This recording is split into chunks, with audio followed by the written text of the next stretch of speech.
Hi everyone, I'm Booyaka and welcome to review of Testify, the 6th record by the band P.O.D. Today we're celebrating the 20th anniversary of the release, so I decided to go back and see if it still holds up or not. I've already reviewed half of their discography, so go check those videos out. My story with P.O.D. is quite simple. Back in the year 2000, 2001, I saw music videos for their songs Rock the Party, Southtown and School of Hard Knocks. And at the end of the same year, my family visited my cousin's house for his birthday, as I would do every year, and he had Satellite laying around and I just picked it up, listened to the entire record, and I was sold on it. I was like, this is amazing, I need to listen to this band all the time. So as a small child I would always bother my mother, like, let's go to the cousin's house, let's go, and she was like, why? And I was like, no reason, just let's go there. And when we would visit him I would just play Satellite all the time. I love that record with all of my heart. I'm going to review it this year as well. Testify is an interesting record for many reasons. First, it was actually a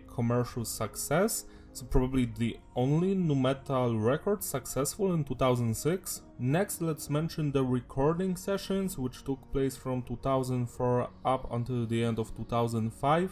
That's a long time, and the band came up with 23 original songs and 2 covers and a couple demo tracks that later evolved into the songs on the actual album. The lineup here is Sunny on the vocals, Jason on the guitars, Trey on the bass and Wav on the drums. This is the final album with Jason on the guitar because he left the band in December 2006. Back in 2003 he joined the band to replace the original guitarist Marcus, who had a falling out with the other band members. To this day we don't know what actually happened, if he was let go or he quit by himself. Jason is one of the most interesting members in P.O.D. because he was previously in a death metal band called Living Sacrifice, and he brought a certain edge to the band, like a depressive and heavy style that wasn't present on the previous releases. Meanwhile, Marcos playing always sounds to me more classical, heavy metal rock stuff, but also magical at the same time, so those are slightly different vibes. The production was handled by Glenn Ballard and it's tight. It's clean but heavy, no noise or no clipping, just the way I like it. Everything sounds perfect. The guitars, the bass, the drums, the vocals, it's all up front and you can hear everything clearly. Message is diverse. The songs are about personal struggles, relationship with God, society, lots of interesting stuff. I urge you to read the lyrics by yourself, even if you're not a believer like me, because there's something for everyone on Testify. Structure of the songs is basic, standard intro, verse because bridge, chorus, outro. When it comes to music genre, it's nu metal. While most of the songs do not include rapping, some of the tracks do, especially the B-sides. Musically, the record is very similar to the previous one, the self-titled, but with some Satellite atmosphere sprinkled in. Besides nu metal, you will also hear some reggae and rap influences. When it comes to the musicianship, let's start with the drummer Wav. His playing is on point. I love his groove, the style, the precision of his playing, the tempo. He's fantastic here. The beating solo of the band. Next, Trey on the bass. The bass is audible. He sometimes follows the guitars and sometimes he goes off on his own, and it always sounds amazing. When it comes to the guitar work by Jason, I feel like it's the strongest part of this release. His guitar riffs were crunchy and heavy, also have that smoothness and clarity to them. I'm sad that he's not doing metal music anymore because he was a force to be reckoned with. Like, his guitar riffs are always on point. There's also some guitar solos on this release and they sound beautiful as usual. Last but not least, let's talk about the vocal performance by Sunny. His singing, shouting, yelling, screaming, it's all on point.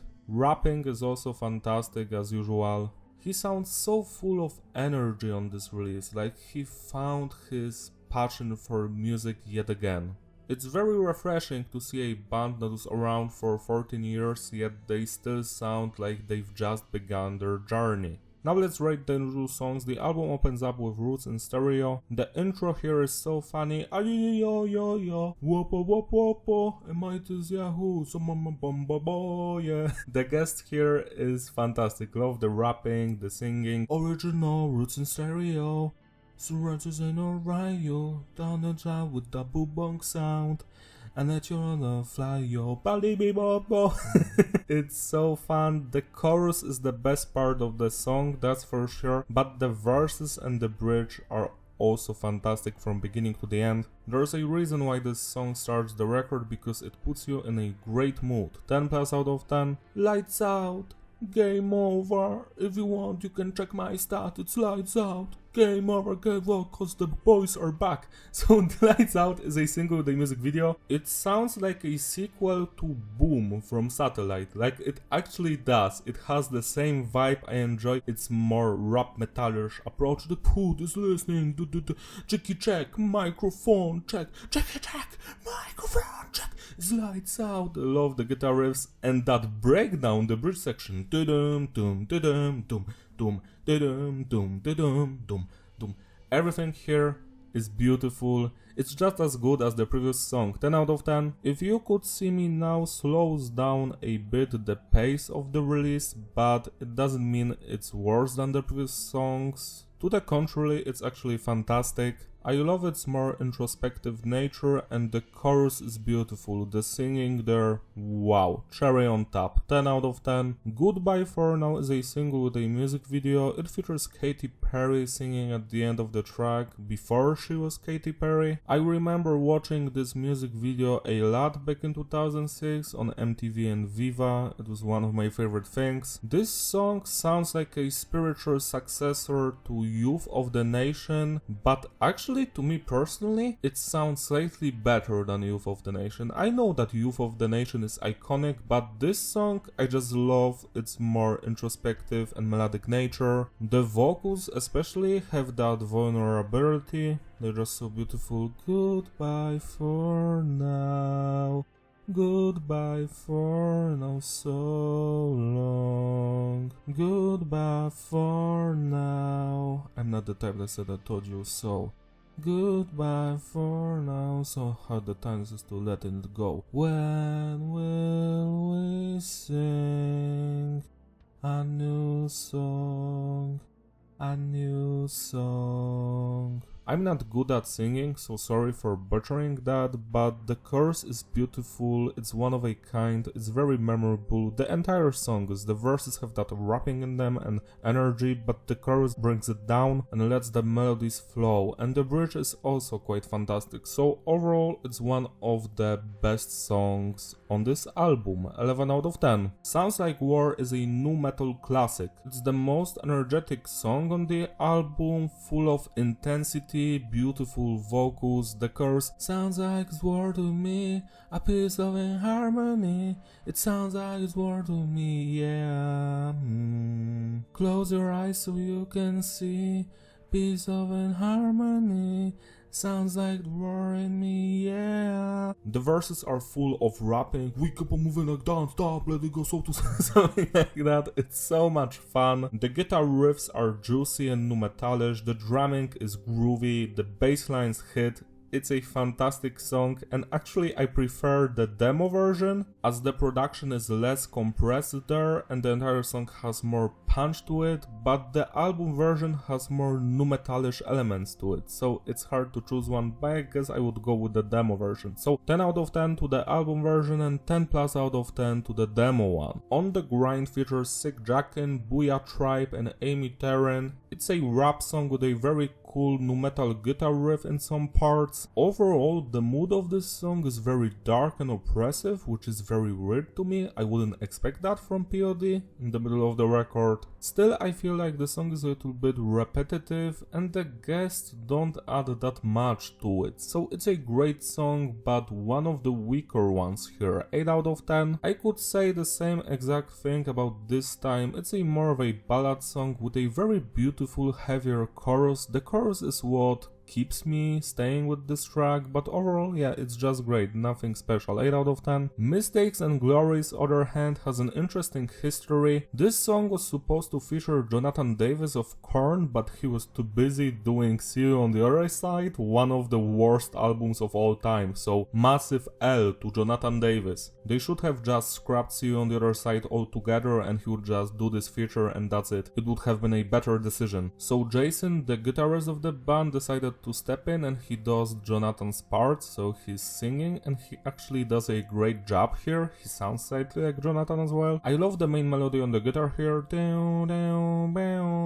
It's a great one. The verses, the back and forth between Sunny and Jason when it comes to the verse parts. Then the pre-chorus, which is fantastic. Stay away, save for something. Stay away, save it for nothing. Stay away, nothing. Stay away, mistakes and glories. I like how Jason is screaming, but the chorus itself is the weakest part of the song. The bridge, on the other hand, is the best part, same with the verses and the intro. It would have been a legendary track, but the chorus, it drags it down a little bit. Not the screaming in the chorus, but the singing. 10 out of 10. Let You Down. This is a beautiful song. I love its more grungy feeling. The verses. No one knows what goes inside of your head, and everything seems to be okay. And you're the same as you've always been. If I'd listen, would you have talked to me?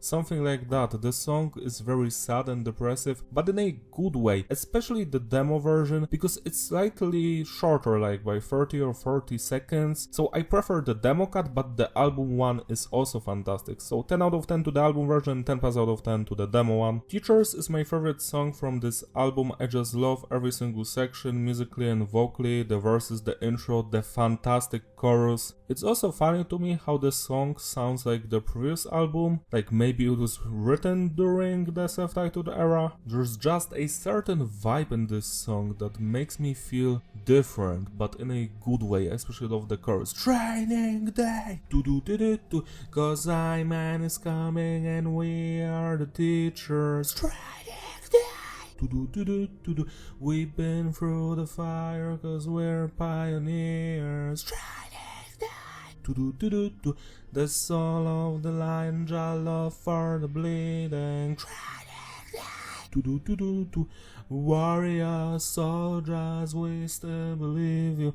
I just love it. It sounds like a song made for the fans. 11 out of 10, a legendary song. Strength of My Life is the weakest track here. It's a reggae song, but not in a good way. I am not sure why this was chosen for the album when they've actually recorded a better reggae song and it was not used. It's just something not up to the standard of the record, so 6 out of 10. Say Hello, on the other hand, is one of the hardest and heaviest songs by P.O.D, but I just don't feel it. I feel like it's slightly generic, musically wise, and some of the vocals are very repetitive. It's a good song, don't get me wrong, especially the screaming, but I'm a little disappointed with this one. Should not have been on the album. 7 out of 10. And the final song, Mark My Words. Mark my words, yeah. I love the verses with the rapping, the beautiful chorus. It's almost a perfect song, but it falls short a little bit. Could have been better. 9 out of 10. Surprise! Now it's time for the bonus round. Testify, B-sides and unreleased cuts. So we start with Going In Blind. The song that was featured on the Best of 2006 and it has a music video. I have no clue why this was left out of Testify. It's a fantastic emotional journey from beginning to the end. This life, not how you wanted it. His eyes, I can see again. I need you here in your mind. Nobody's listening. It's your right not to feel again. Just breathe again. Time after time, I walk the fine line, fine line. Something keeps bringing me back. Time after time, I'm going blind. I don't know which way I need to go. Sunny here is doing one of his best vocal performances in the verses and the chorus. He's almost on the brink of screaming and crying at the same time. This is a beautiful song, very relatable lyric wise. I love the guitar harmonics Jason is doing here and the bass lines. This is one of the better P.O.D songs and it's a crime it's not a part of the album. 10 plus out of 10. Here we go, another song that is part of the compilation but it was left out of Testify. Why? It's beautiful from beginning to the end. That main guitar riff, so iconic. It's that part of the record. If you take my hand, then we can run away. Stay close to my love, 'cause here we go again. So I love the chorus and the verses. Sunny sounds so fantastic on these songs. Like, his voice just holds up to everything. Yeah, this is another song where I enjoy every single segment musically and vocally. 10 out of 10. Truly Amazing is another B-side that is featured in the 2006 compilation. It's not on Testify. Why? I love it. Another more laid-back song with very beautiful singing from Sunny, great guitar melodies by Jason, bass lines by Trey, and drumming by Wolf. Just love every single thing about it. Love truly amazing, love for the fallen, truly amazing, heal the broken hearted, truly amazing, love for the fallen. Love it, it just sounds so beautiful to me, 10 out of 10. Not Your Kind is on the special edition of Testify. Again, why isn't this part of the regular track list? I have no clue. The groove of this song, the energy, the chorus. I wish you wouldn't say that to me, 'cause I am not that type of guy. I'm gonna say something to me, 'cause I'm not your kind, your kind. Every single part of this song slaps, and it's a goddamn shame that it's not part of the record. 10 out of 10. Every Time I Die is a demo that is featured on Beyond Testify, I think. Again, why isn't this on the album? The guitar riff is so crunchy and juicy. And run the sign and let it go. Love the verses and the bridge, but the chorus should have been better. It's a little bit lackluster compared to the rest of the song. Still, this is better than like 3 or 4 songs that are on Testify. Why? 9 out of 10. The Payback is another B-side. It's only featured on the movie with Ice Cube, XXX2, something like that. Why isn't this on the record? It has that rap metal feeling to it, the rapping, the cool melody. The payback, it's the payback. No, if you don't get paid. So I love the verses, the chorus, the bridge. Another nu metalish banger. 10 out of 10. Your Eyes, another song which I am surprised is not part of the record, especially since it's more reggae-ish, so to speak. This should have been on the album instead of Strength or something. Like, the overall vibe is great. Shame on you. 9 out of 10. Booyaka, Booyaka, 619. Booyaka, Booyaka, pa pa pa. So this is a song from Wrestling WWE from 2006. From what I've heard, this is not an original song, but a cover by P.O.D. from a song done by someone else previously. So it's one of the 2 covers here. Yeah, it's just fun. Nothing more, nothing less. One of the weaker B-sides, to be quite honest. 8 out of 10. If It Wasn't For You. It's not a perfect song. The bridge is a little bit iffy, but overall I just love the vocals and the vibe of this one as well. 9 out of 10. Generation, on the other hand, is a banger from beginning to the end. Another song that is on the special bonus CD, but is not part of the release. And my only opinion is why would you do this? Like, why wouldn't you add Generation to the record? It's one of the better songs here. Love its vibe, the vocal performance, the guitar riffs, all of that. 10 out of 10. Now let's talk about the weaker songs. Why Wait? This track is actually the worst one P.O.D. wrote for Testify. It's a reggae song, but to me it sounds even worse than the one that is actually on the album. The only reggae song that counts here is Your Eyes. That one is beautiful, but if you love reggae music, then go for it. It's just not my cup of tea. 5 out of 10. And the final track, Eyes of a Stranger, Payola's cover. More reggae style, but it's actually better than Why Wait. It's just an average song. You can listen through it, you can survive through it, but yeah, I wouldn't go back to this one a lot. Just a cover, probably the second weakest song from the Testify sessions. 6 out of 10. To sum it all up, the consistency is stable, the flow is fitting, gravity. Yeah, Testify is an excellent record. It's in my top 5 P.O.D. albums. The best one is either Satellite and Payable on Death, then the fundamental elements of Southtown, and then this one, and then Circus. That's just my opinion. But Testify could have been so much more. I feel like they haven't chosen all of the best songs for the record, so now let me show you. This is how Testify would have been released in 2006 if I was in charge of the songs that were put on the record. Not sure if the band chose the songs themselves or the label did for them. 9 out of 17 songs here are actually B-sides and the other 8 are from the record, because the B-sides of Testify are actually better than the album itself. So if you would combine them this way, you would create an ultimate P.O.D record, probably on the same level as Satellite. If you have time, listen to the album in this sequence and tell me what you think in the comment section. Celebrate the anniversary by spinning Testify today, it deserves your love and attention. If you enjoyed this video, give it a like and subscribe, follow me down on my Instagram, links in the description. Shout out to all my Patreon supporters who actually sponsor these videos, you're all truly wonderful. You can join them if you like, so I can make a lyric video, an album review, or a Doom MIDI cover for you. Links in the description as well. See you next time. God bless. Bye.